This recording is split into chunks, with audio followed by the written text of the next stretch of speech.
Well, what is happening, wizards, witches, and muggles everywhere? Welcome back to the channel. I am D-Alysis, and this is another edition of the In-Depth D-Alysis podcast, Wizarding World Editions.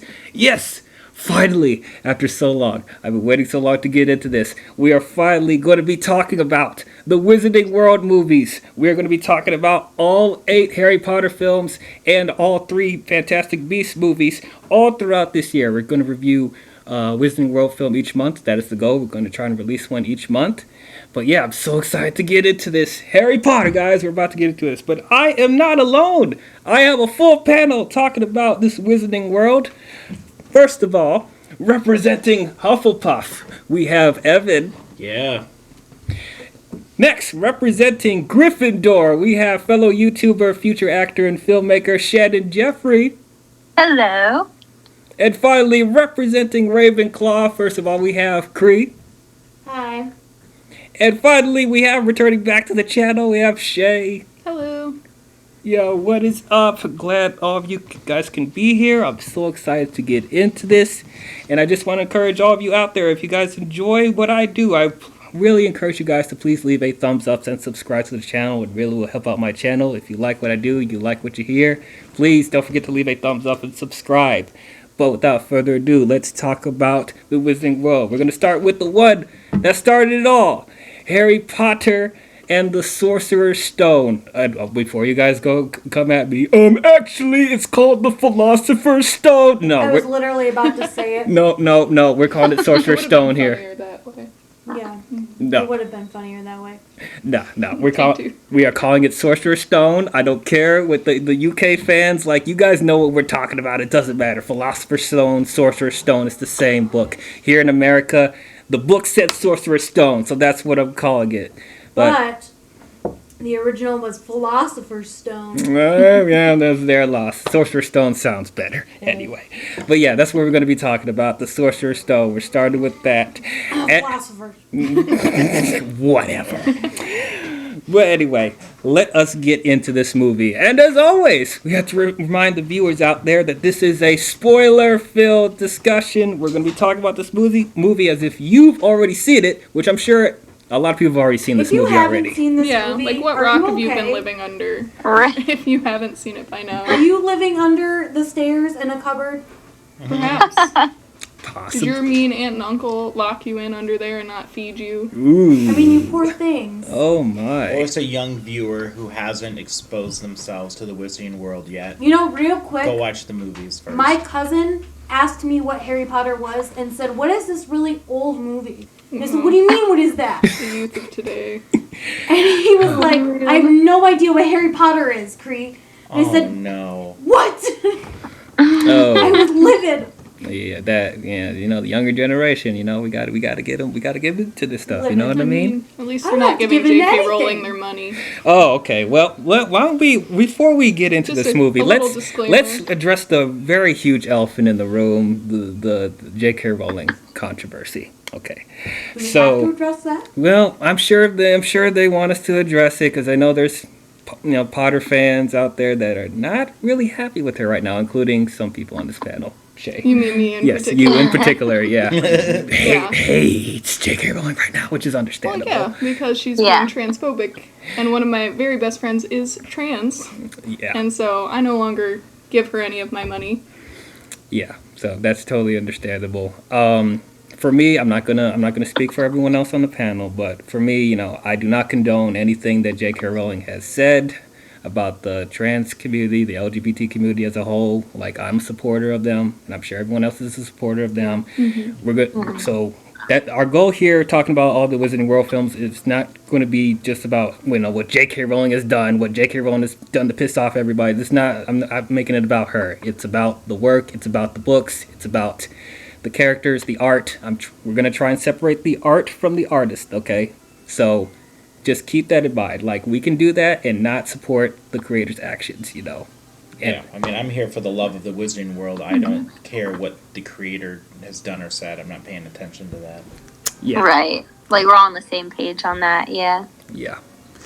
But anyway, without further ado, let's get into this. And as always, spoilers. So if you have not seen this movie, go watch it. It's on HBO Max. I'm sure you can find some physical media out there somewhere. Yeah, your library Physical probably media. has it. Yeah, Let it live. Right. exactly. So you have. Read the books first. Well, it depends. We'll get into that actually. But you have been warned. I didn't even say what house I was in. Silly me. I'm Hufflepuff as well. So Evan and I, we're in the best house. Oh, we're, yeah. we're in the best house here, Hufflepuff, the baby. best house? Yes, the best house. I don't think In that's case you- right. We'll settle this in Quidditch. In case you couldn't tell by him saying "silly me," he's in Hufflepuff. Yeah. No. true. Am I that obvious? Yes. Yeah. Also, settle it in Quidditch. When has Hufflepuff won a Quidditch match? Oh. True. Oh, when has Ravenclaw maybe won they a have. Quidditch? We just haven't seen it on screen or on the pages. Doesn't mean it hasn't happened. Oh my gosh. Okay. But It's always Gryffindor, That's everything. Where my house comes in.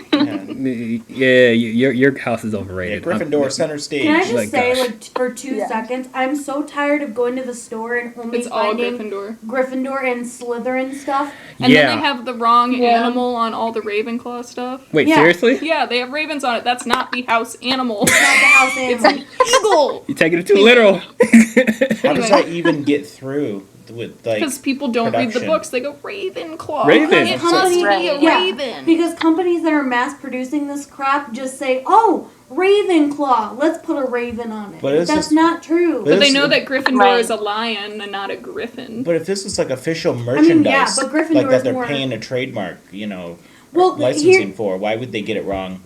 because Because they How care could about they that do This is a money fact. more than authenticity. Gryffindor and Slytherin are more popular. That's just Oh yeah, so Unfortunately. they just don't care about Hufflepuff and Ravenclaw anymore. because it's Potter versus Malfoy. That's what people. Yeah. Yeah, that's the drawn to main the crux most. of this. And I want to apologize to all the Slytherins out there. We tried to get some Slytherin representation, but we don't know anybody who's Slytherin, so it's not like we were like trying to kick them out. Like we just don't know anybody. We just don't know. I don't know. Shannon mentioned earlier before we started recording, she had some Slytherin tendencies here and there. So there. Yeah. There you go. The wand test, the cedarwood, I guess. I don't know. I did a lot of research on It's my whatever. Mine has Pottermore hawthorn. answers. What was that? Mine has hawthorn. Oh, unicorn cool. tail. 10 3/4 inches. Very nice. Very Thanks, nice. Pottermore. Right. I didn't go that deep into it. All I knew was didn't the either. house. Well, I was a beta tester for Pottermore when it first Oh, came wow. out. Oh, really? Yeah. Oh, wow. Long time ago. That's funny. I Wow. used to, like, you could go through the chapters of the book and find hidden objects. That was fun. Get all the Oh. birdie bots every flavor beans. All right, let's get into this.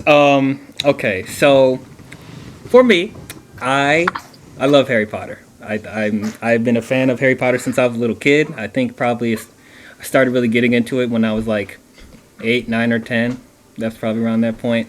It was it was a very weird way I first got into it, because I didn't get into it traditionally like everyone else did. Because yes, I've heard about the books when I was in elementary school and middle school and stuff like that, and everybody be talking about Harry Potter, and I would see the books here and there, and I'm just like looking at the book, I'm like, no, I don't really care. What is this kid with the glasses and what is that, a lightning bolt in his head? Like, no, I don't care about the Switzer stuff. Whatever. So I never really cared to like really pick up the books, which I'm sorry for all you fans of the books. I'm really sorry, but yeah, it didn't really catch my attention at the time. But I remember, I think I was at a family gathering. It was either like Thanksgiving or Christmas, and the TV was on, and somebody switched the channel, and Sorcerer's Stone was on cable, and somebody just clicked that on. And then when I was a kid and I saw that on TV, and I was like, wait, what is that? What is that? Oh, ooh, this is really cool. What is this? Oh, Harry Potter. And it's like I got hooked ever since. I got so hooked while I was watching that movie. When somebody tried to change the channel, I was like, no, don't turn it. No, I want to watch the rest of this. But yeah, that's how I first really got into Harry Potter, was the movies. So going into this, I guess I'm going to leave a disclaimer that for once, talking about a franchise I'm probably going to end up being the biggest casual of this panel. Normally, I'm the one that is an expert on like source material with DC, Marvel, whatever. But like this time go around, I know very little about it. And like the books I did read, I probably read like maybe one or two all the Which way ones? through. Sorcerer's Stone and Goblet of Fire. And I tried to read Order of the Phoenix, and I couldn't finish it. Oh my God. Skip 2, 3. Because those were the only books I could find. Like, I could get my hands on, you know? The very first Harry Potter book I read was the third one because my school library didn't have the first two in, and I wanted to get into the series, so I read the third one, and then I went back and read them in order. Yeah, I did something similar. Yeah. Me, I'm not a big reader. I'm trying to read more, but like at the time, I just didn't care about reading anything at all. Am I the only one that's read them all the way through, like, in order the first time? That's what I did too. You did Okay. too? Okay. I started with the second, and then I went back up. So I think I had seen the first couple of movies, and then I went back and like, oh, I haven't read the books. So then I got the books, and I read the books all in order. So there was a little backtracking, that I had already seen the movies, a couple of the movies first, but then I was just reading the books and then watching the movies as they came along. Right. So I instantly got hooked with Harry Potter. However, it's been really difficult to find a way to watch the movies over the past few years because my family was not liking Harry Potter, like at all. My mom didn't like Harry Potter. My dad didn't like Harry Potter. My grandma, who was really religious at the time, looked at that and was like, "Oh, witchcraft! No, you ain't watching that! No, like, no." So, See, my mom was the one driving me to all the midnight premieres as the movies were coming out with See, groups of my friends. see, you had a cool mom. I did not. So it was a struggle to like get to actually watch these movies when they came out. Which I'll explain my stories as we go through the franchise. But yeah, so that was my first exposure to it. But yeah, say all that to say, what did I think about Harry Potter and the Sorcerer's Stone? I love this movie still. I think it's absolutely great. I have a feeling I'm going to be the most positive on this movie compared to everyone else on the panel, but that's fine. But hey, you know what? I'm gonna get this hot take out the way. Let's throw this out there to trigger the Potterheads out here.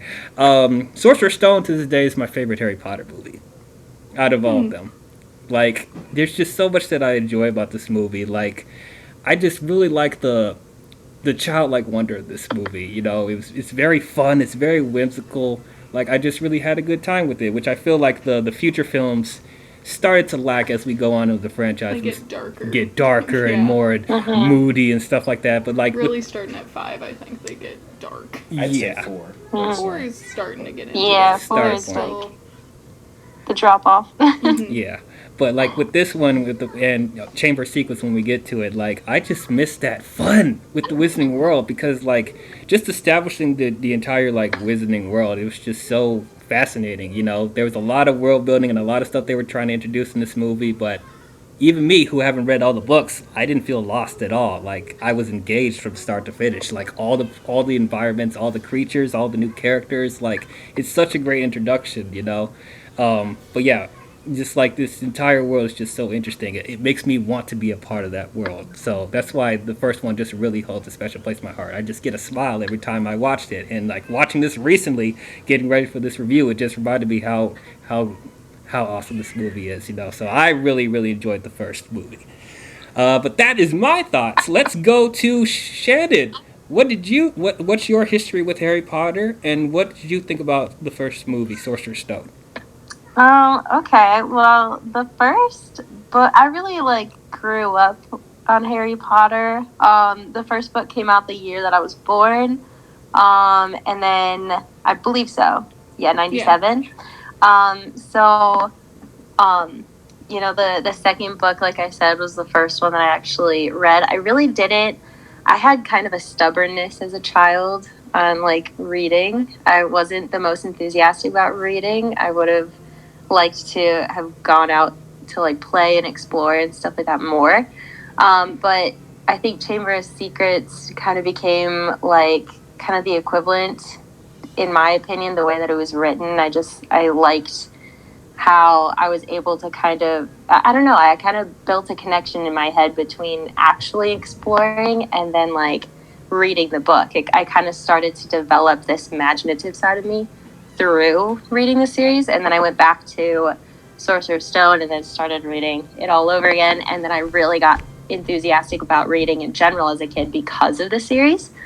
But yeah, actually, my parents were, you know, they're, I'm come from a Christian household.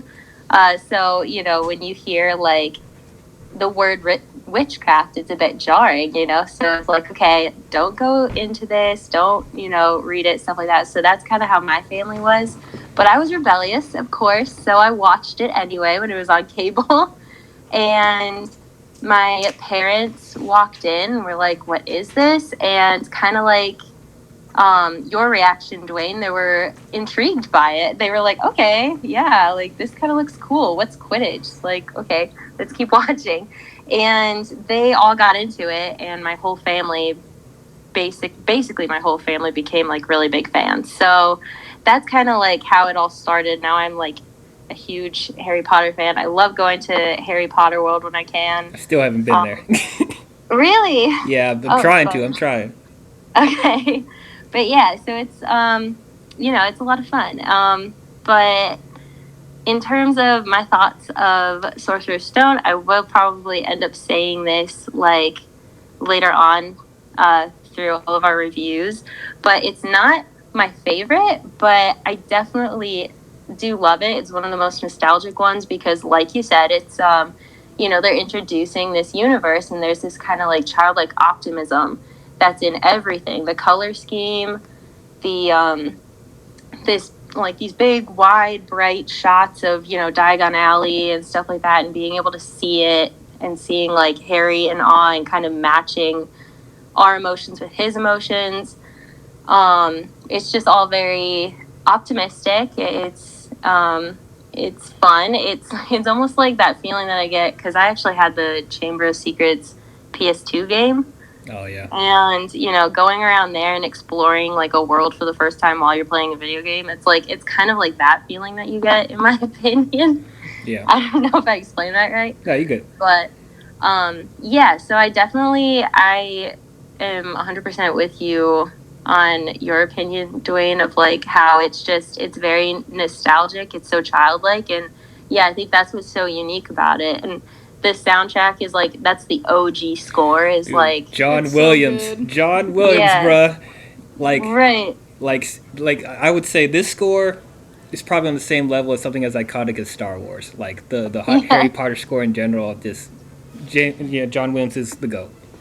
Yeah, and it's like, but yeah, like it's kind of, you know, it's setting that mood up with the score that like the audience gets, and then later on when you hear that same score in the movie, it's that feel like, or in the franchise in the other movies, it's like you get that childlike feeling again. I don't know, with the score. So yeah, I feel like it's a really well done like introduction to a franchise.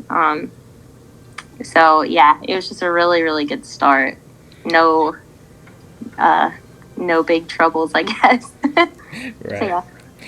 All right, let's move to Shay. What's your history with Harry Potter, and what do you think about the first movie?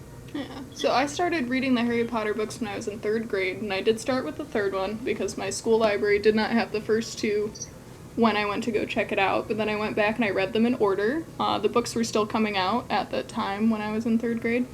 So I think the 6th and the 7th ones came out like while I was in 3rd and 4th grade. And then I got really into it, got into the movies, started going to the midnight premiere for every movie that came out after I read the books.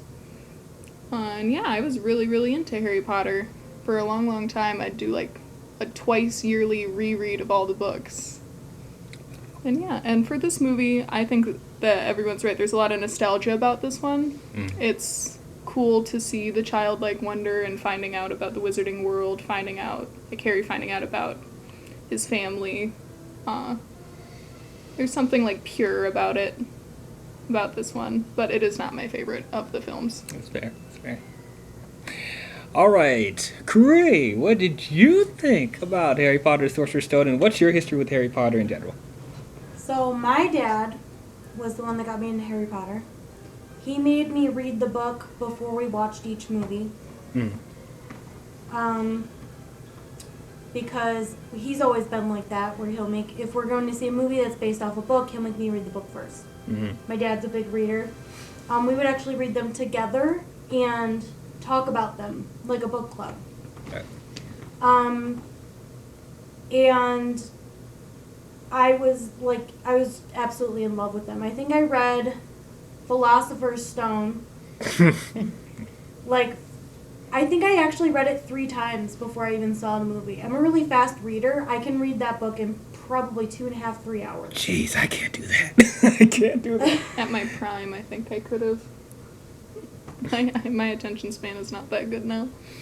Yeah, I mean, I just reread it this past week, and it took me 4 hours. That's the longest it's taken me to read a Harry Potter book. I love Harry Potter. I love everything about it. I think it's amazing. Again, Philosopher's Stone is not my favorite. This is gonna be a running trend. I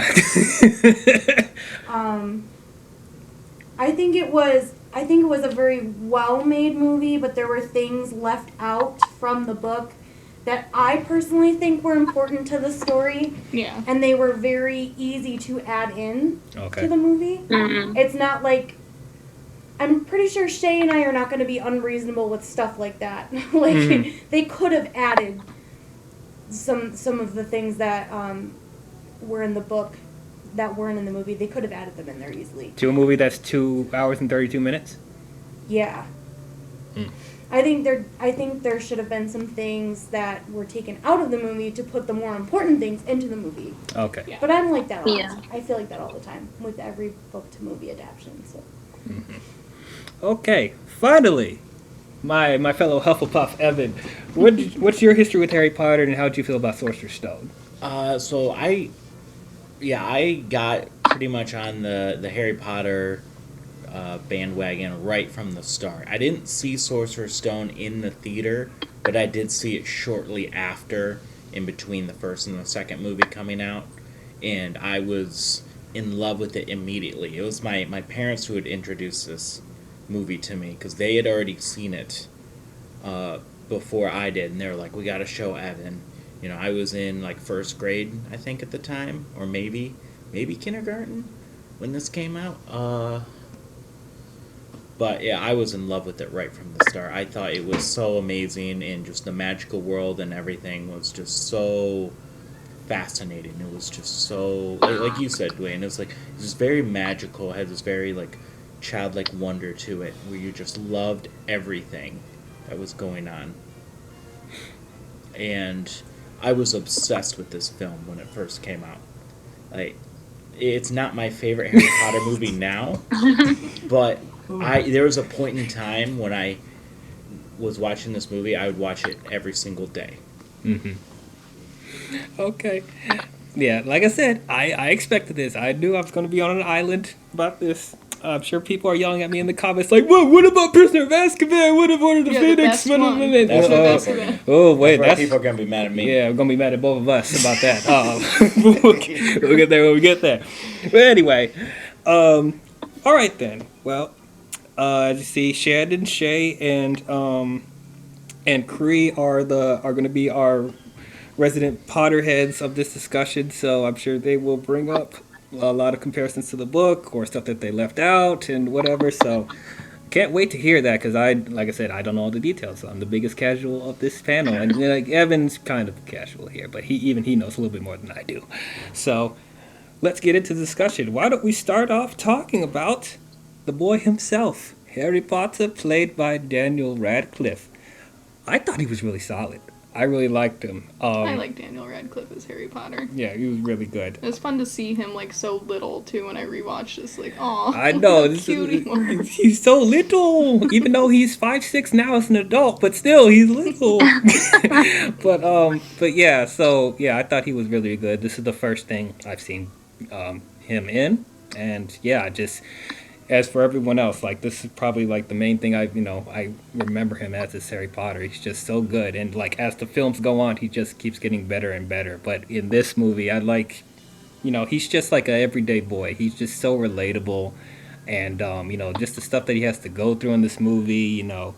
Losing his parents, having to grow up with the Dudleys, just pretty much living in slavery with over there. I'm just like, it's nuts how they treat him. I just felt so bad for him, but he's just so nice and warm, and just like he's just such a relatable little character. And as far as child actors, I feel like with him, and we'll talk about the other ones in a second, but like there's some really good child acting in these movies too, because like when it comes to child acting, it could be hit or miss. Most of the time it's a miss, but for the most part I wasn't taken out by their acting. I mean, yeah, you could tell that this is their first real big movie, so you could tell there's certain parts where when they're delivering lines, it's not the best. It's not Oscar worthy, but it's enough where it's like, we believe what they're saying for the most part. But Daniel Radcliffe, I thought, was really, really good. Hey, Dwayne, it's the Dursleys. The Dursleys? Oh!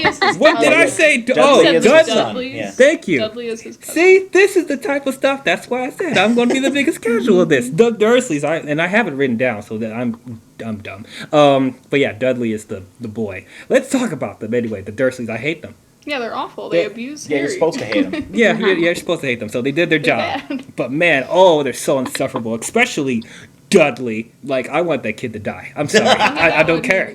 Had coming to him, falling through the glass into the exhibit. that was great. With the snake. Yeah, great moment. that was so good.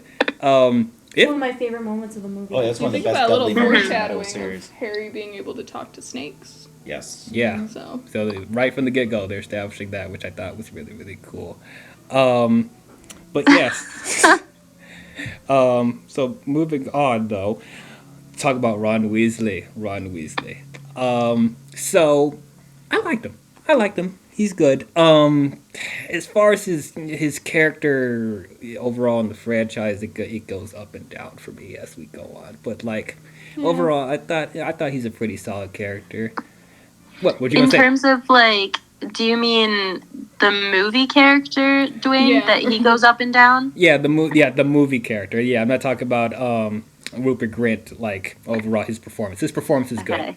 Yeah. You could blame the screenwriter for his character going up and down, Yeah. definitely. Yeah. Ron is much better in the books. Right. Yes. That's what I hear. Ron is much better in the books. A much better friend. Yeah, in the the Ron in book. the movies is a jerk. Yeah. And Yeah, they take a lot they of Ron's good lines and give them to Hermione in the films. Yeah. Yes. Really? Exactly. Oh. Yes. And that really upped Hermione to be almost like this perfect person in the book in the movies, but you could really see her flaws in the books because they allowed that to kind of shine through a little bit more in the books. So but anyway. Yeah, so like Ron, so he's not supposed to be like a doofus in the movies, No. right? He's not like he's clueless or whatever with how he's depicted in these movies. But okay, well that's kind of disappointing. But yeah, overall I thought in this first movie it wasn't as annoying as the movies go on. I think in this one it was fine what he was doing. Like he wasn't completely incompetent in the movie. He actually does some really cool stuff towards the end when they're going after the Sorcerer's Stone and stuff like that with Wizard Chess.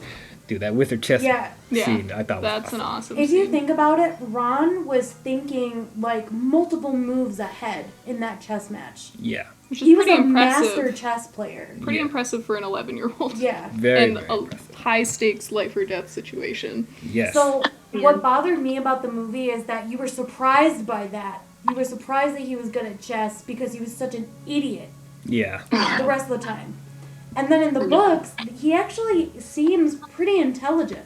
I mean, he's not Yeah. really book smart. He's not like a great student, but Yeah. he has his interests that he's very, very into. Right. And so you get to see a little more of that side of him.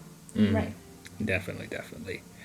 But yeah, I wish there was more of, like Wizard Chess Ron throughout the entire movie. I wish we saw that, Yeah, they give you like one tidbit at Christmas that he's playing wizard chess with Harry, Yeah. and that's it. And then, here it comes back at the end. We Oh. put one little nugget in for you. Yeah, the little hints there. But okay, so let's talk about who I think is probably the best child actor of this entire movie. We already talked about her a little bit. Hermione, played by Emma Watson. Emma Watson's great. I love Hermione. She was great in this movie. I mean, I don't want to take anything away from Daniel and Rupert, but like there are times where like her performance, she was outstaging both of them in a few moments because like it felt like she's been acting for years, and this is a kid. This is kid Emma Watson, and like she came in and just like she did her thing. So I thought she was really good. It was her first like major role too. She did a couple school plays, but really like producers came to her school seeking like, you know, girls to audition as Hermione, and she just auditioned through her school basically. But she had like very like, you know, some theater, like school theater roles, but this was actually her first like professional job. I think that was the case Really for cool. a lot of these child actors.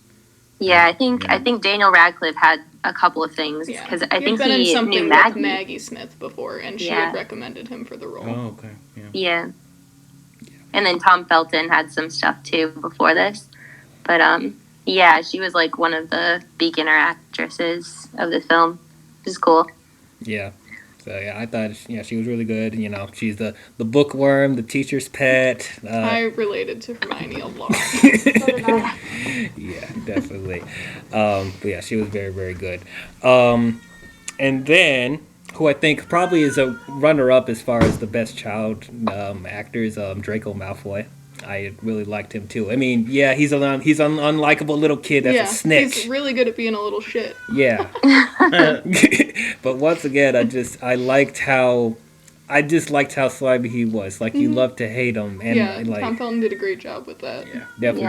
Definitely did a good job with that, and just seeing that rivalry between Malfoy and Harry, I thought that was really, really good. And that's the thing you start to see as the movies go on. So that was. He was up to the role as Harry too. Oh really? Tom Felton. Yeah. Interesting. I think he's pretty perfect for Draco. Yeah. It's good that he landed in that one. Yeah, definitely. Yeah, how different the franchise would have been if he was Harry Potter, for sure. Right. But yeah, so moving on, Dumbledore. OG Dumbledore. Richard Harris, the late Richard Harris. Yeah, Richard Harris.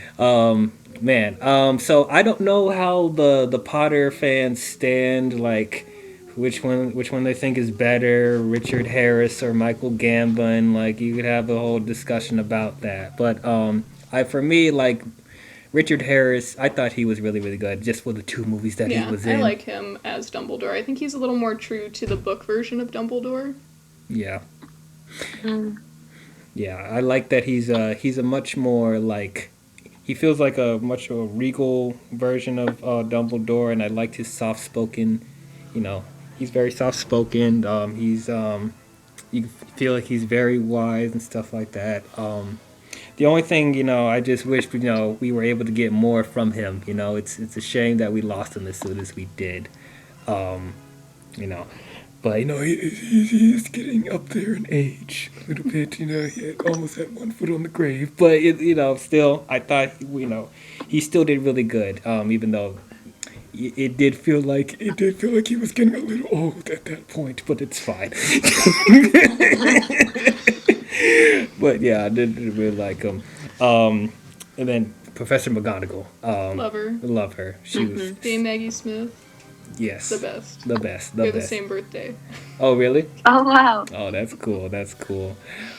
Please protect this woman at all costs. We don't want to lose her too. We lost so many actors from this movie franchise, like over the past couple years. Like it's just nuts. Yeah. But I thought McGonagall was very, very good. I like she turns into a cat. That was really nice. Animagus. What's it called? She's an animagus. Animagus. Was that when they could just morph into animals and stuff like that? Yeah, at will versus, like transfiguration. Werewolves, too, Yeah. Okay. Oh, like Lupin and control like it. Lupin, Yeah. yeah. Okay. Although she can control it, I guess. Yes. Yeah. Okay. That's cool. I think this is a franchise where, at least for me, it's really hard, I guess because I grew up with it as well, it's really hard to separate the character from the actor, because you just grew up You just see knowing Maggie Smith and you're like, that's McGonagall. That's McGonagall. Yeah. You know, with all the kid actors as well. Like, that's what they're known for. That's what they started their careers on. So when they try and do something else, it's, oh, look, it's Malfoy in a different role. Like, it's, it's not Tom Felton, it's Malfoy, but, like, it is, you know. It's not Daniel Radcliffe, it's Harry Potter. Yeah, look, Harry Right. Potter doing something else. For a lot of other series, it's very easy, I guess, to separate actor from character. Yeah. But for whatever reason, this series, I think it's just because the hard. franchise went on so long and it was so ingrained in a lot of our lives, like because- as we were growing up. Yeah. Everyone was so perfect for their roles too. Like everyone fit it so perfectly. Very well casted Yeah. franchise. Very, very well casted. And I do like both Dumbledores. I do think that Michael Gambon, that's his name, right? Yes. Yeah, I think his version has more range. Yeah, I as can far see as that. character depth. But I do think Richard Harris did a good job. I still like his Dumbledore. Mm-hmm. Yeah. And then we get to who was my personal favorite character of the Wizarding World, Hagrid. I love Hagrid so much. I forget what the actor's Rest name. in peace, Yeah, Robbie Robbie Coltrane. Robbie Coltrane. May he awesome. rest in peace. Oh, man. I love Hagrid so much. I feel like he's so underappreciated in this franchise. Like, after...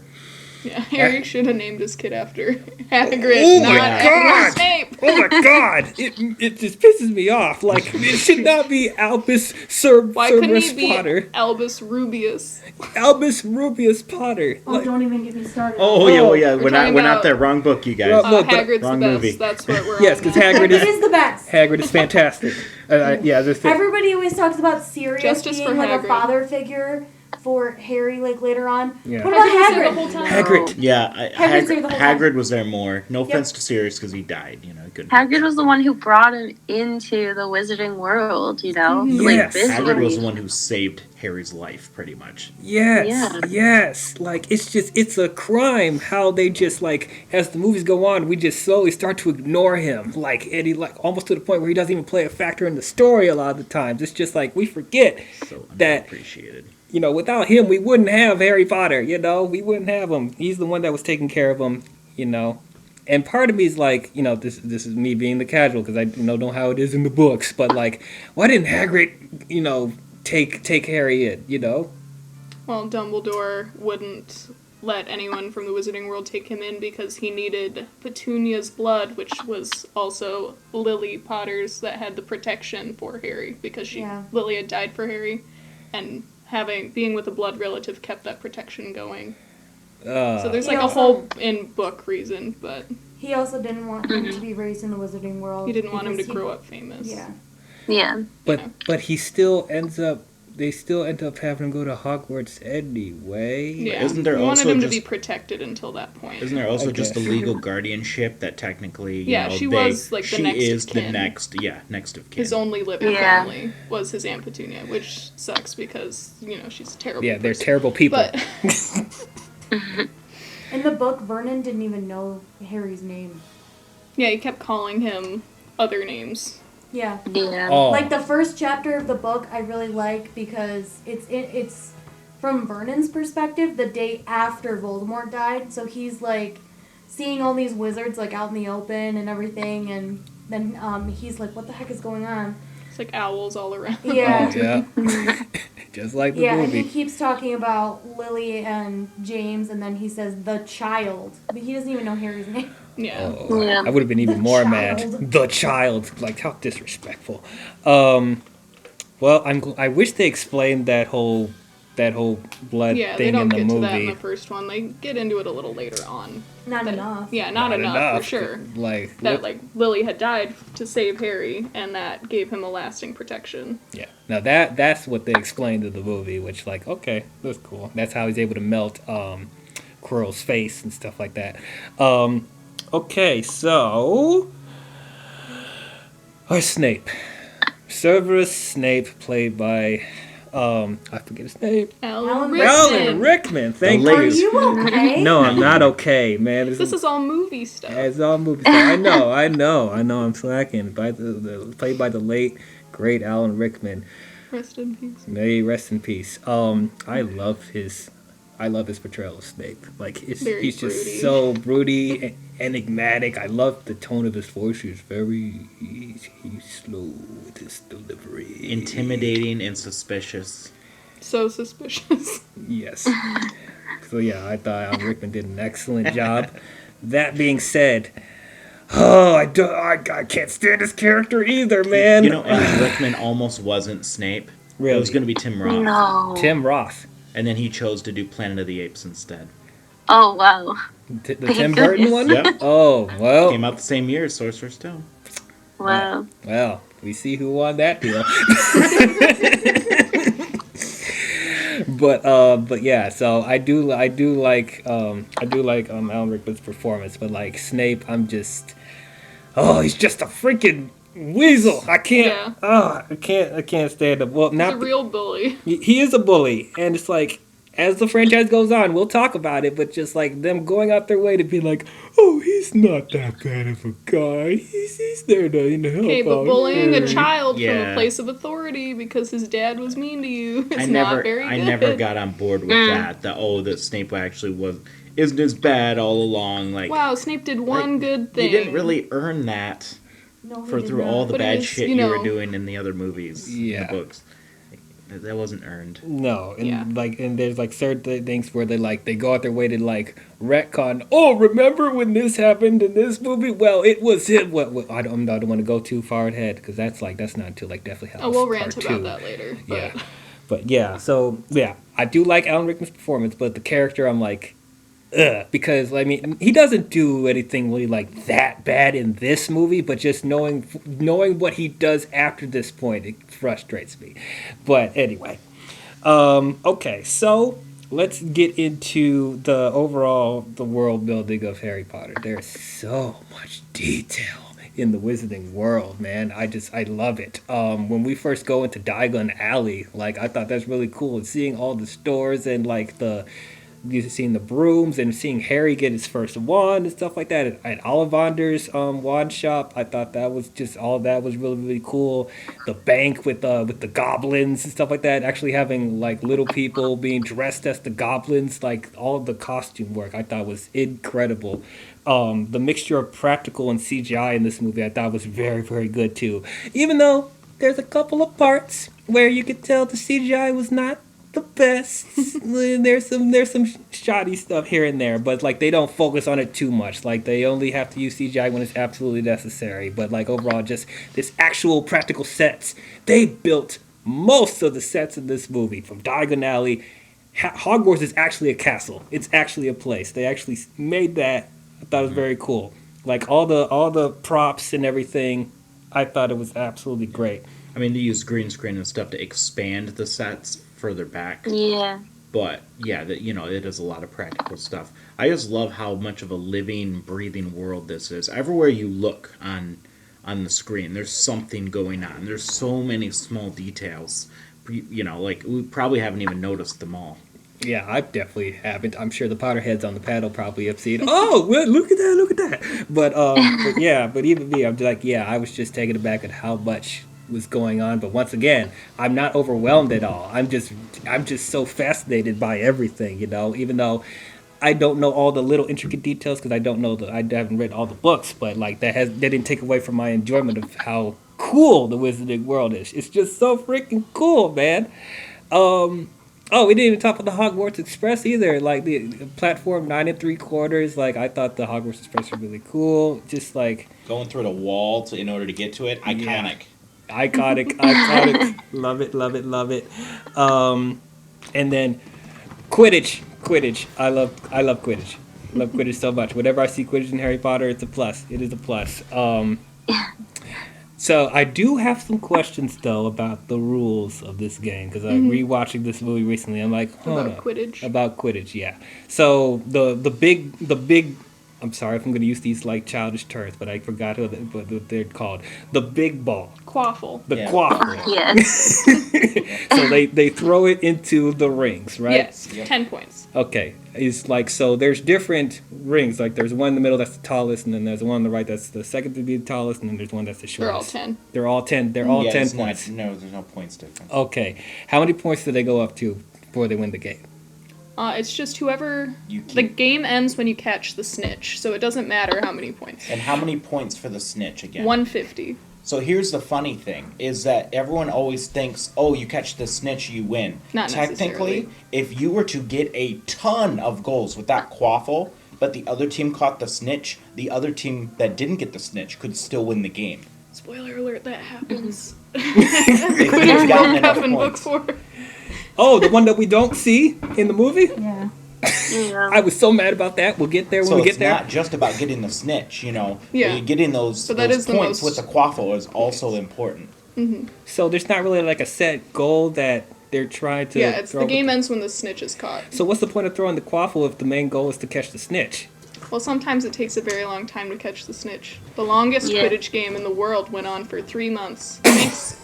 I mean, in a, Quidditch Through the Ages. What? I have that book. 3 months? 3 months. it's They a- had to do rotating referees. that's awesome. What? But I mean, it is a team game. It's not just about the snitch. Yeah. Okay, but I'm just saying Because then like you have the beaters and the bludgers going around too, Oh, yeah, trying to those knock little- people off their brooms. yeah, which that's cool, but like just the main mechanics of the game. So it's like if the main goal is to catch the snitch, it makes the big Quaffle. the quaffle stuff pointless because there's not like a set goal not of how many pointless. points.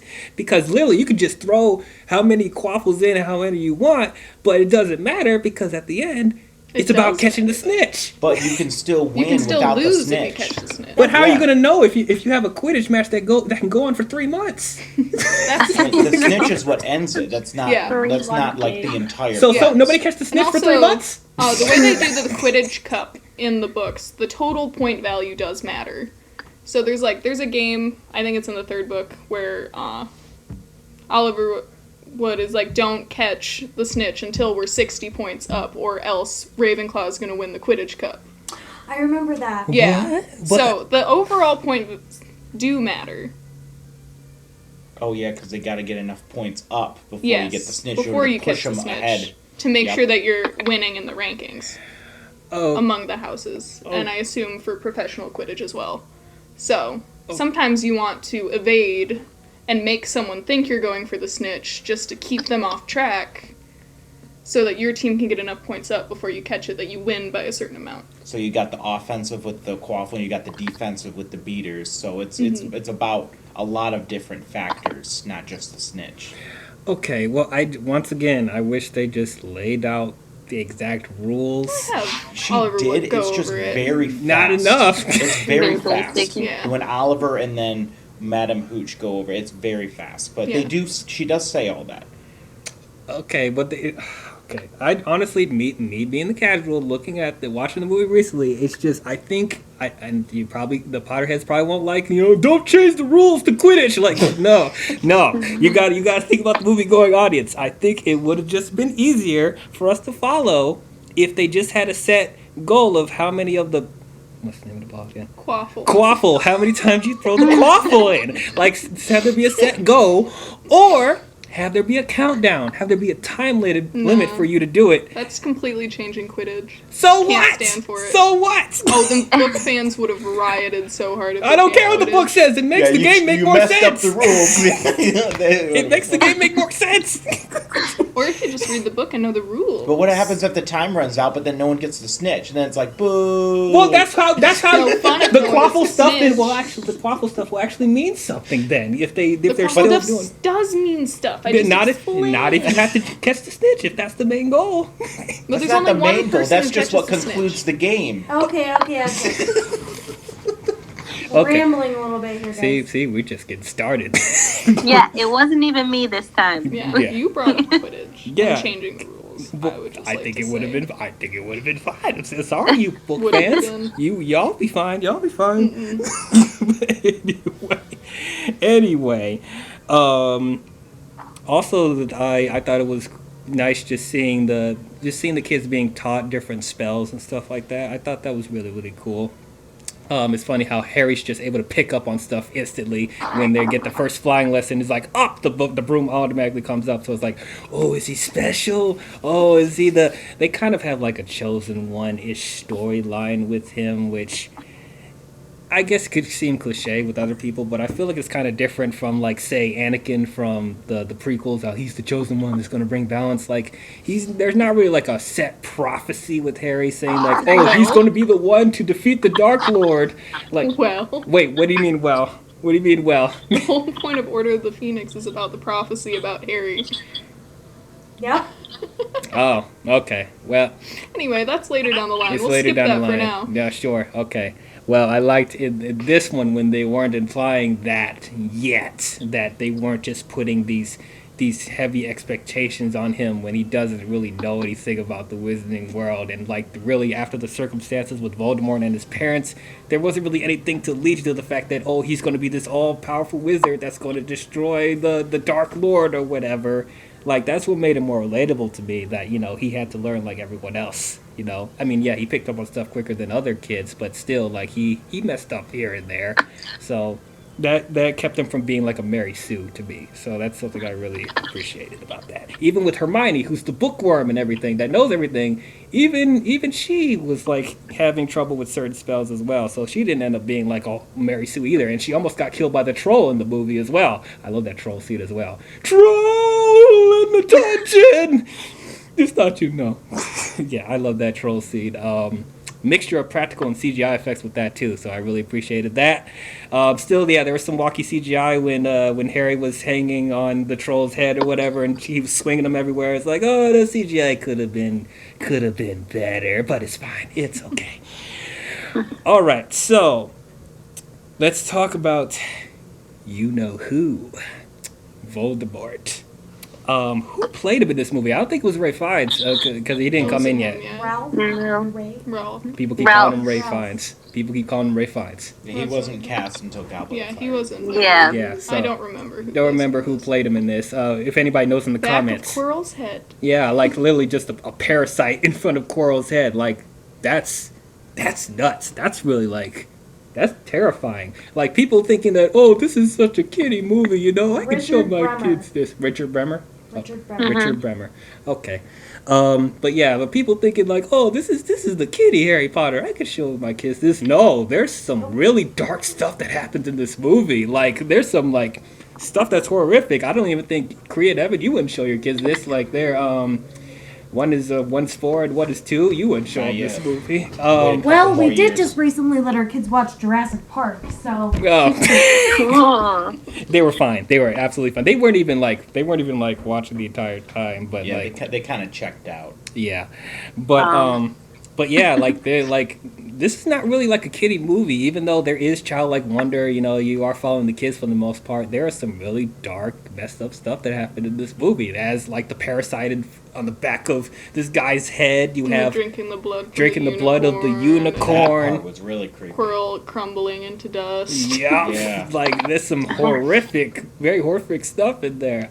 Even Wizard Chest was kind of like shook the first time I watched it. Like when I first saw, you know, they were about to do the Wizard Chest thing, I'm like, really? Think we're about to do Wizard Chest? This is what's guarding the Sorcerer's Stone? And then when those pawns pulled out the swords, I'm like, oh shoot, they're about to die. Oh, We'll still show it to them eventually, though, because that cinematic intensity is very exhilarating for kids.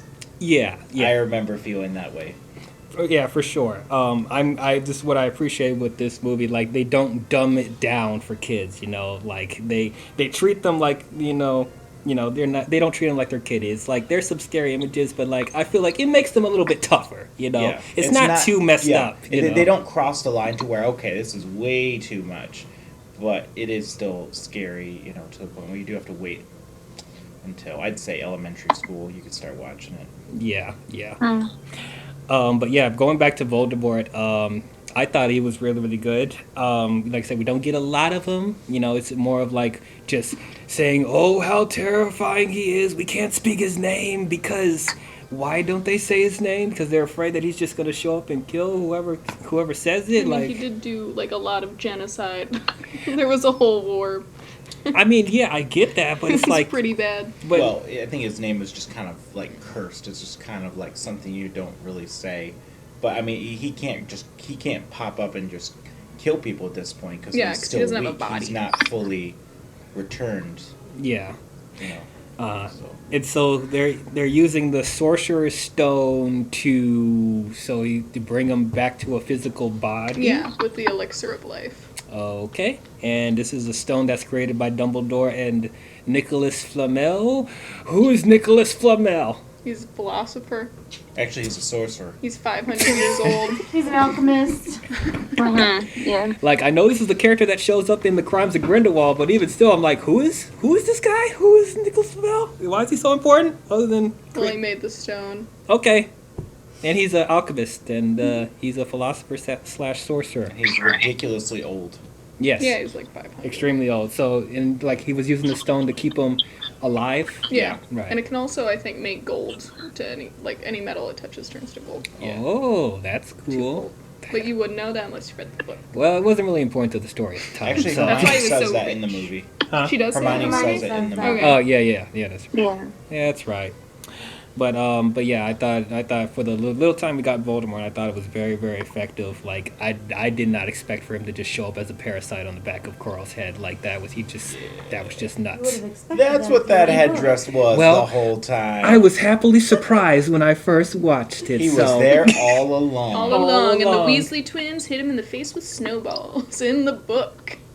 Oh, that that would have been They it. got detention for making snowballs hit the back of his turban. Yikes. Yeah. So Voldemort didn't react at all when they were getting hit. What's he by supposed snow? to do? Yell out, Right. reveal his evil plan. I mean, I don't know if it's whatever. I guess. I bet he was mad though. Yeah, he probably was pissed like, He can't do I'm gonna anything get about those it. Weasley twins someday. kill them, you fool! But we can't kill them. We know we're still teachers. That'll give us away. Well, they get their end eventually, don't they? One. Just one of them. Yeah. One. Yeah, just this one.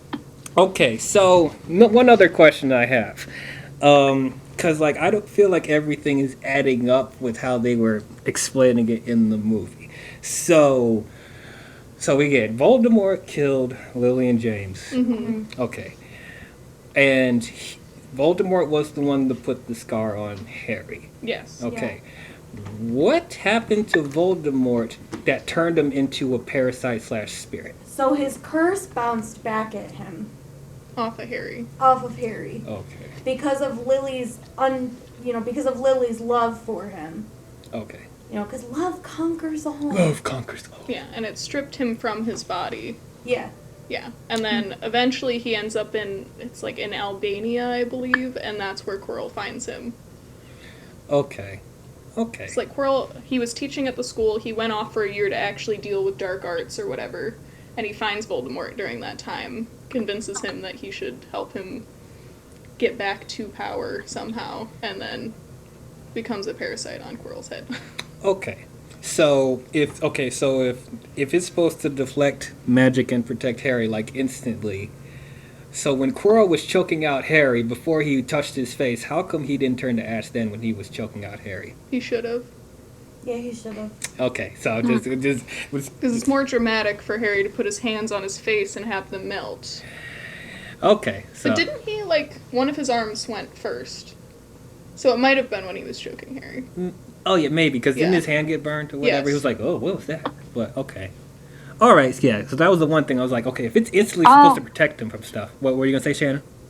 Oh yeah, I had to play that back in my head. Yeah, Harry grabbed his hand though that was on his neck, so it was Okay, still and Harry then grabbing. when Harry touched... Yeah, okay. Yeah. Yeah. But it should have when he just touched Harry. Okay. Yeah. Okay. Maybe Harry had to initiate it. I'm not Slight sure. delay. It's definitely a It's screenwriter's more choice. so yeah. thematically Yeah. interesting. Dramatically dramatic if he Yeah. just puts his hands on Let his that face. slide. Let it Yeah. slide. That's fine. Okay, so let me also ask about these many stages to protect the Sorcerer's Stones. Okay, so they have to get past a giant 3-headed dog. Yes. They have to get past killer black vines. Devil's Snare. Devil's Snare, sure. They have to ride on a broom and capture this rusted key that flies. Also, not get killed by other killer flying keys while they're flying on the broom, and then they have to play wizard chess in And then real there were life. 2 more in Yeah, the book. so the movie left out two of the traps. What were the other 2 traps? There was a troll that Quirrell put there. Yes, So, like, why wasn't that a big yes. red flag for everyone else? He was so freaked out by the troll in the dungeon at the beginning of the film, but he supplied a troll to protect it. Then Snape's Okay. potion riddle was actually a huge part, like, for Hermione in the book. Yeah, it was like a whole logic puzzle Yeah. about which bottle had the right potion to allow you to go through to the next room. One would allow you to go back. Yeah. We could find it. It's a good riddle.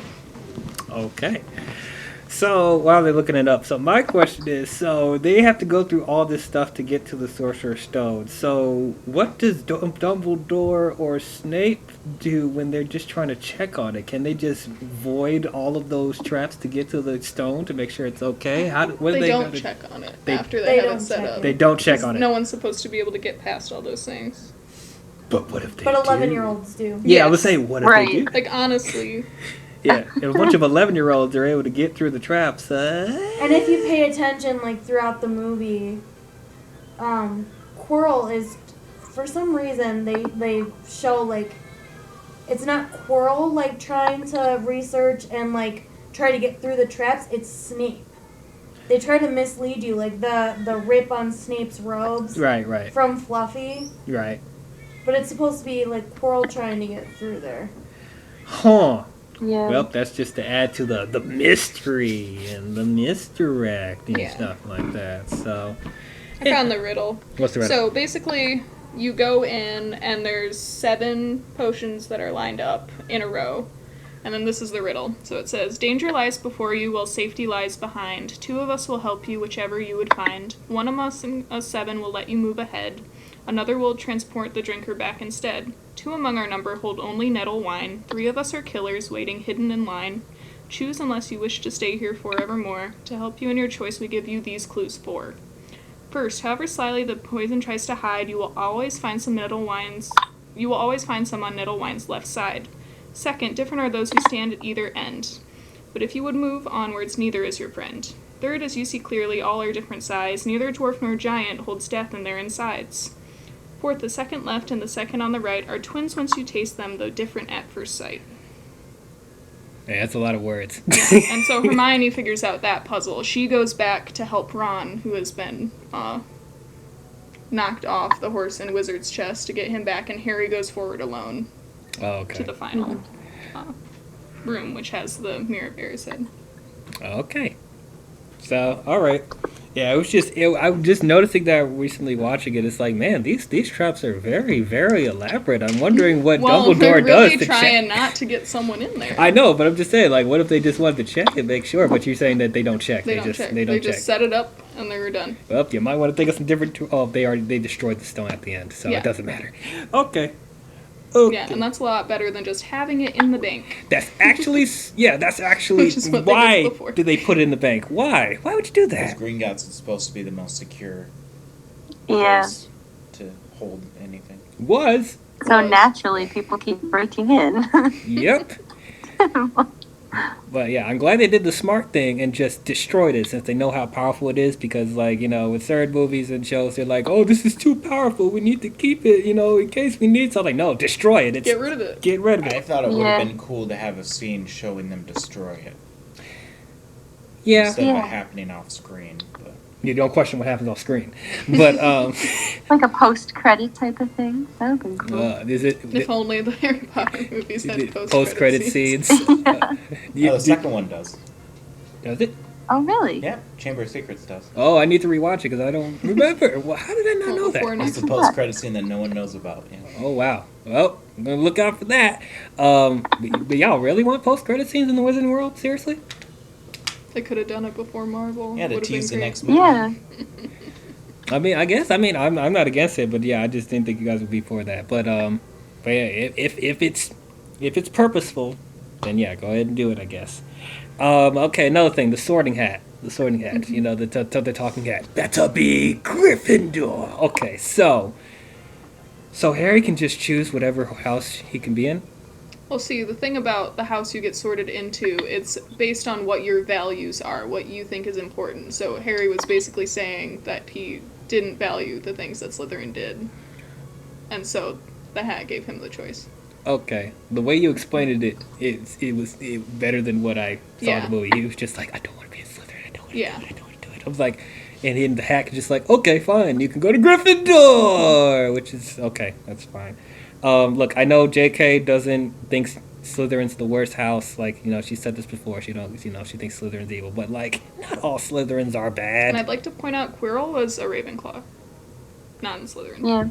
Oh, I'm so sorry. Yeah. Got his face Also, in melted. the next movie, Lockhart, also Ravenclaw. Okay. Yeah. Oh yeah, and there are tons of like really good Slytherins Barty Crouch, too. Like, also Ravenclaw. That's not a good look for us. Yeah, it's not. No, Just not pointing really. out all the guys who go bad are not from Slytherin.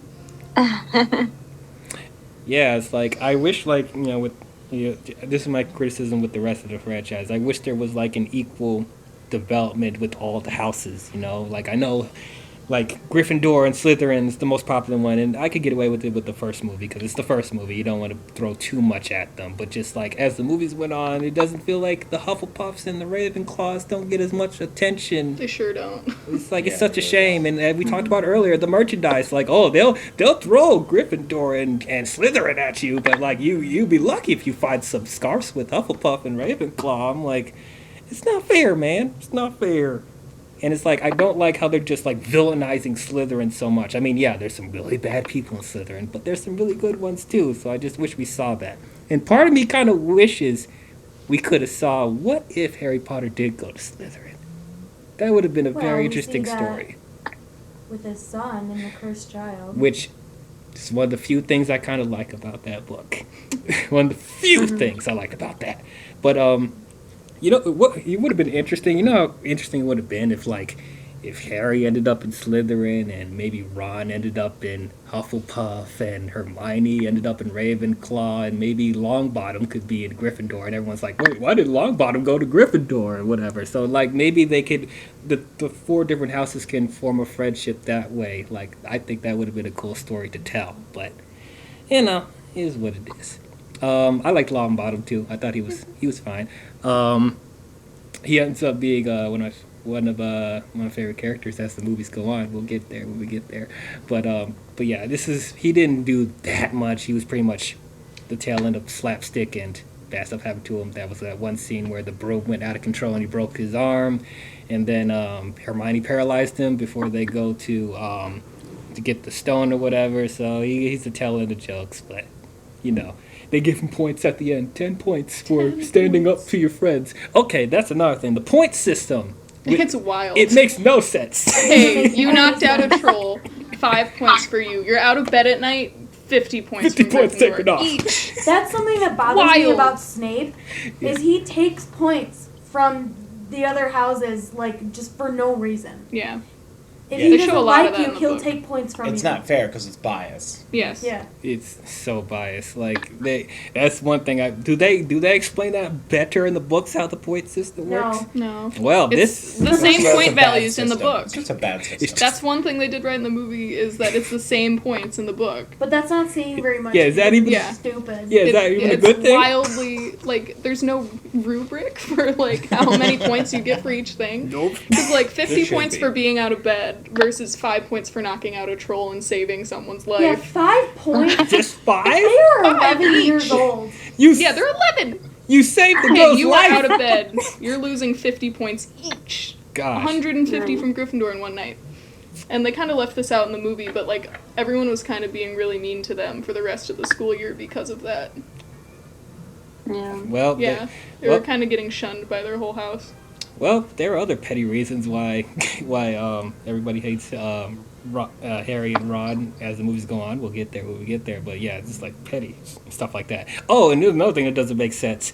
When they were sneaking out one night and McGonagall catch them and they took them to detention. So the one rule, one of the big rules that Dumbledore established in the beginning of the movie, when they came in, do not go into the Forbidden Yeah, Forest. don't go in That the was forbidden in the dark forest. It's forbidden. Don't go in there. It's dangerous. We're Unless you wanna sending suffer a you most painful 4 death. 11-year-olds with a man who's not allowed to do magic. Yep, Detention. that's detention. To detention Yeah, in the that- woods at night. That does not Right. make any sense. Yeah. I wonder if they have like someone who has to like go in to like audit the school and make sure it's safe Oh, for I saw a kids. funny TikTok about like a safety audit of Hogwarts. I would love to see that video. It was really funny. I'll send it in the group chat. Yes. But yeah, like that doesn't make sense. The one place you told them not to go, your punishment. You're sending them there. You're sending for them detention. there. Where there is a killer parasite eating unicorns, and there are centaurs and giant spiders and giants and It's very malicious. Yeah, but they learned their lesson, I guess. Right? Man, how are these parents sending these kids there? Child abuse. Their kids are gonna die. Oh, dear. Oh, and it gets even worse by the time we get to Goblet of Fire. We'll get there when we get there. Like, but this is not a safe place for your kids. Like, Right. no. Like, maybe send them when they're like 18 or something, when they're consenting of all the danger that's See, but you happening. become an adult in the wizarding world at 17. What? Yeah. All right then. All right. I don't know Well, I how mean, can't- Hogwarts dodges all the lawsuits that could be. Can't Honestly. kids legally drink Right. in the UK at like 17 or 18 years old? I think Yeah, it's I some think so. stuff they can have at 16. Like, I think you're allowed Like beer beer. or wine at 16, and then when you're 18, you can drink everything else. Yeah. Mm. And then another thing. So the wizards, is this their main source of school? So it's like they just learn spells and stuff here. They don't learn any other fundamentals or Like math. like or math science, or science or- and social yeah. studies. Yeah. Like, I always That's wondered exactly it. Well, they do have a magical history Yeah, class. but it's history of Yes. magic, Yeah. not of anything else. that. And they have Muggle studies, but they Yes. don't go into that too much. okay, And you yeah. can't start that until like 3rd year. Yeah. Yeah, I always wondered, like, how do they know math? Like, Well, there is arithmancy, which is like wizard math later. Well, before they go to Hogwarts, they Okay. all must have gone to some sort of school. I don't think that they all did. Well, because they start off so young, though. I Until mean, even if they They're did, 11. yeah, even if they But like, that's sixth grade. That's middle school, Yeah. yeah. That's middle school. So Do they you think must they have must have pureblood gone through families are elementary. sending their Yeah. children? Huh? Do you think like the Malfoys would have sent Draco to regular school?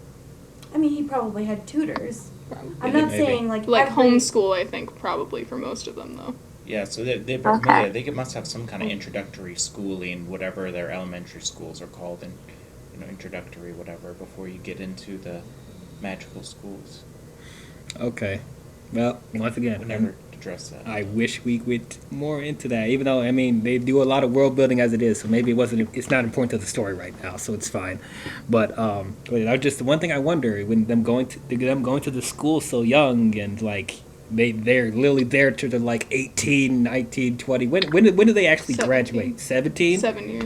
Okay, So 7. 17, 18. So 12th Okay. grade, yeah, it's like 6th through 12th grade, basically 7 years of school. Okay. Mhm. Interesting. Very, very interesting. Okay. Is there any other little details from the Potterheads? I'll ask you guys. If you guys would, is there anything that comes to your mind? Anything you want to bring up? Comparisons or anything that left Harry's out? eyes. Yeah, Harry's eyes. Okay, so let me. Don't Why is that mention so? Okay, why It's is that so important? Listen, He's supposed to have his important mother's because eyes. Snape or somebody says that he has Lily's eyes, right? Uh-huh. Lily's eyes are green. Mhm. Daniel Radcliffe has blue eyes. Uh huh. But the actress that they got to play Lily has green eyes. And then the one they have play young Lily later has brown. Yeah. So they don't even try to Oh, make yeah. a match. And like I don't mind that his are blue instead of green so much, but they should have made the actress who played his mother have matching eyes or digitally make them match. Exactly. Okay, so but It's not that hard. Okay, but let me ask, from a story perspective, why is that important? Because Everyone Snape looks comments at on it. Harry And he sees and Lily. sees his eyes, and then all he can think about is, oh, he has Lily's eyes. He has Lily's eyes. Yeah, a lot of people say they kind of beat you over the head with it. Oh, Yeah, Lily's everyone eyes, mentions Lily's it. eyes. They're like, Yeah. "Oh, you look so much like your father, but you have your mother's you have eyes." your It's mother's- a thing that someone mentions every single Harry Potter book. Yeah, literally every Yeah. single Every single movie, one at too. least Okay. once. I don't remember them saying it that much in the movie. Yeah, It because they actually- all don't. the It gets time. to Yeah, a it's a point where lot. like Harry has a line where he like interrupts Lupin, I think, and he Yeah. goes, "Yeah, I get that a lot," or like Yeah. something like that. Okay. Literally all the time in the book. What? Yeah. Okay. Then What? they What? can't get it right. They could have put context on him or something. Well, they did try and put contacts on him, but he had a It's sort of a reaction. trigger It's not. for It Pottermore doesn't people. bother me that his eyes aren't green. It bothers me that they don't match Lily's. Yes. Yeah. That's Exactly. the problem. I would not have Continuity. cared at all. Well, I would have cared a little bit. It needs to be green, not blue. If the actresses who played young Lily and older Lily had blue eyes to match Daniel Radcliffe's eyes, I wouldn't have cared that much. Okay. That would have been fine. Exactly. Okay. But it's a continuity error. Yeah. Fair enough. Yeah. That is a When it's continuity error. emphasized so importantly and then they don't bother. Fair enough.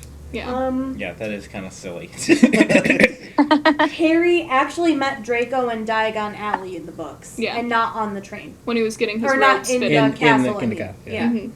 Okay. Yeah. Do you think it would have been better if they were introduced in Diagon Alley? Well, It yeah. just kind of sets up the rivalry a little sooner, I think. Because, like, Harry just hates Draco all of a sudden. Yeah. Well, in the movie. I guess, but like Draco did establish that like He he's, did, like, he's trying insult to Ron, but, insult Yeah. Ron, and he's trying to make clicks But and they whatever. but he did more when they Yeah. met in Diagon Alley. He was, like, really shit-talking. Yeah. He was Yeah. Yeah. Douchebag. Yeah. Being a little slime ball. Didn't know what we were allowed to say. I mean, yeah, you could say some curse words here and there, but just don't make it too much. Oh, But what else is on my list? We talked about the missing tasks for Oh. the stone. So in the book, Harry actually spends, after he goes to Diagon Alley, he actually spends another month with the Dursleys before he actually goes with Hagrid to the train station. Oh Yeah. no! Yeah. Don't spend any more time with the Dursleys. And that's where he like reads up on the Wizarding World and So he tries. does, Yeah. he spends time, like, reading his textbooks and learning stuff before he goes to Hogwarts. It's not like he goes to Diagon Alley, the next day he gets on the train. Oh yeah, when he gets there, he doesn't know anything. Yeah. Yeah. So he learns a little bit more. Okay, well that's And understandable. he picks Hedwig's name out of a book. Oh, Yeah. okay. Which is a nice Because I don't think detail. they ever said his name in the first movie. I was I like, don't oh, know he if got they an mentioned owl. her name in the first one, but she was named after someone in his History of Magic book. Oh, okay, I like that owl. Doesn't matter that much, but it matters to me. Are we gonna talk about Peeves? I was No waiting. Peeves. I was about to Peeves ask. is a poltergeist from the books that is not included in the movies at all. They cast somebody as Peeves and then they cut him out of the script. I Which is looked that up. sad. Peeves is great. Yeah. What does Peeves do exactly? He's He just causes a mischief. prankster. He actually teaches the twins some tricks and stuff like that. Yeah. Oh. And He's shows cool. them like these secret like hideaways, these secret tunnels to like prank people. Yeah. Yeah, he's Ah. just a prankster in the book, and like, He's awesome. once you get towards the fifth one, he starts causing trouble for Umbridge specifically. Yes. Oh, And yeah. it's The Yeah. twins kind of charge him with that when they leave the school. Like, give her Oh. help. Okay.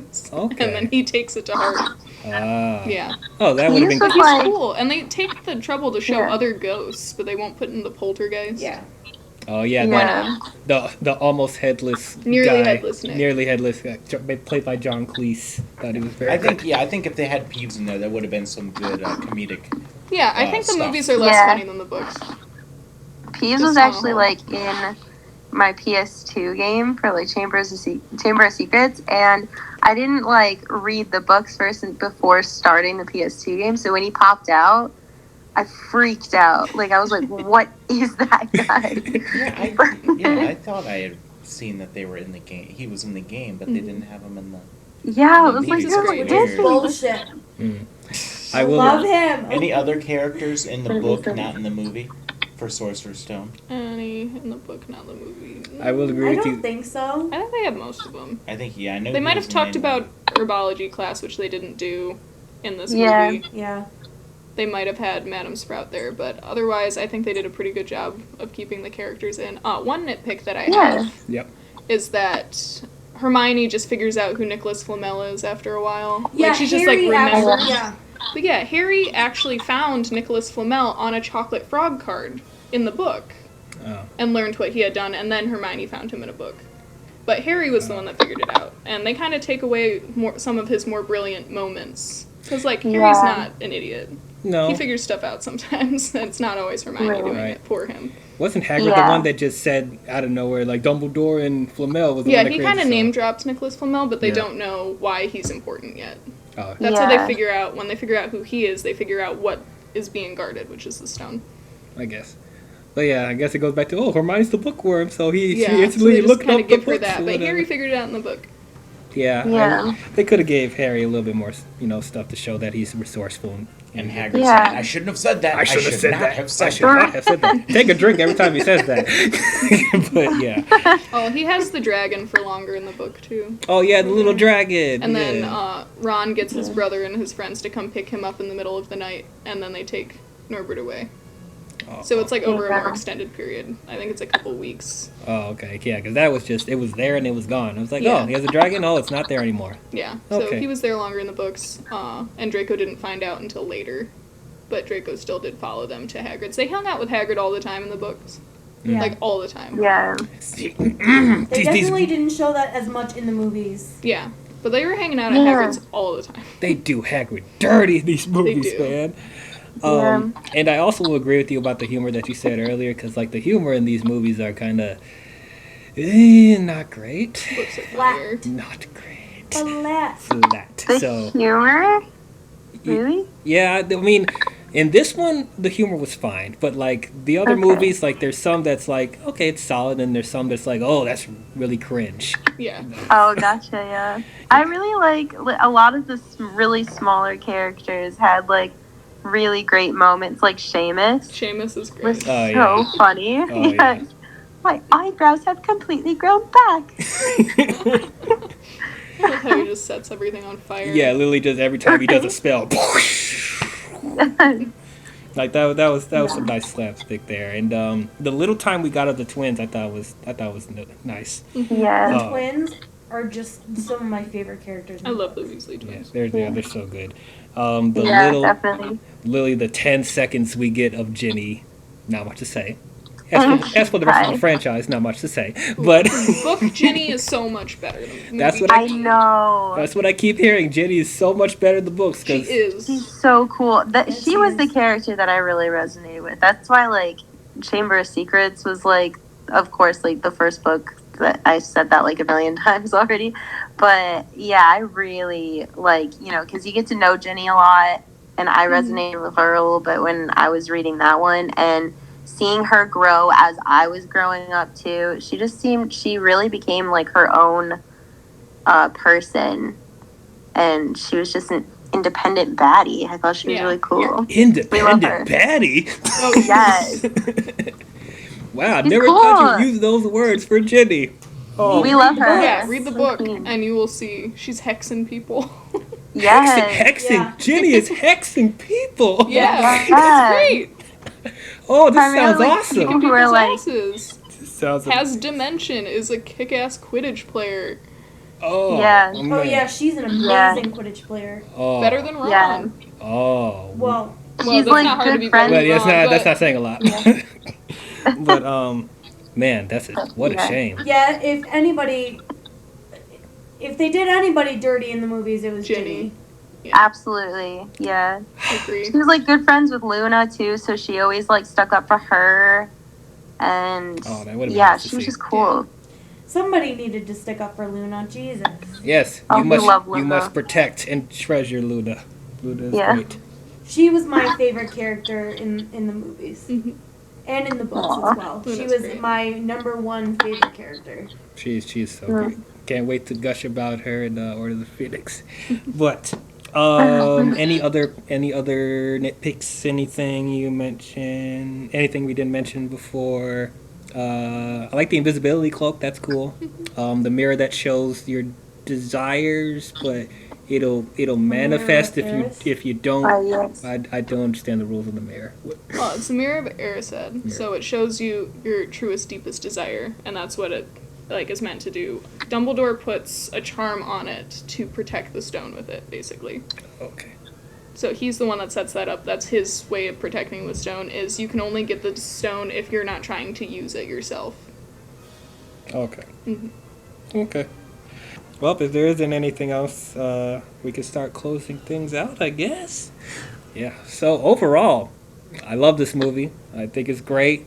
It's such an awesome introduction to the overall the Wizarding world, introducing us to these new characters. Thought Daniel Radcliffe was great as Harry. I thought Ron and Hermione were also great as well.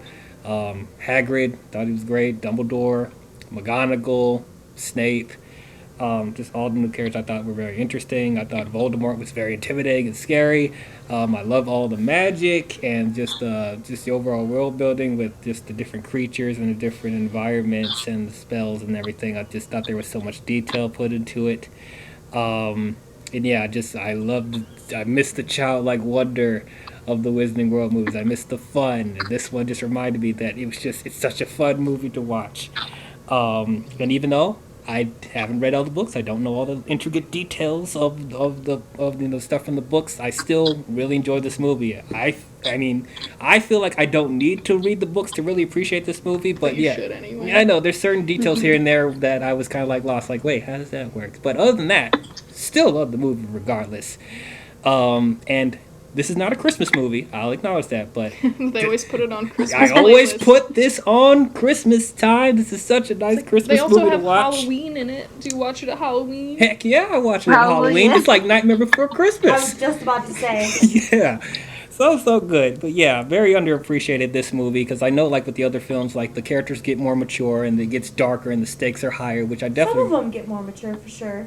Yeah, but, like, for me, just overall, as a well-rounded story, and, like, I didn't have as much problems, you know, with this movie as I did with the later on films. I just feel like it's all around a pretty good film overall. So I will give Harry Potter and the Sorcerer's Stone, not Philosopher's Stone, Sorcerer's Stone, an A-. Awesome movie. Shannon. Oh boy. Like my score? You can give whatever score you want. Out of like A+? Is that it? Like the top one A+? Yeah, the top one's A+. You know, the worst is an F, which I'm sure nobody's going to give an F to any of these movies, but you know. Yeah, I'd say A-. Yeah, in relation to like...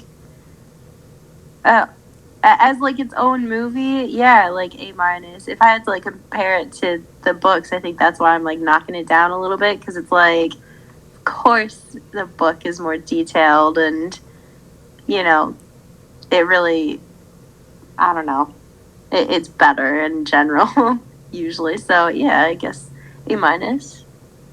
All right, Shay. I'll give it a B+.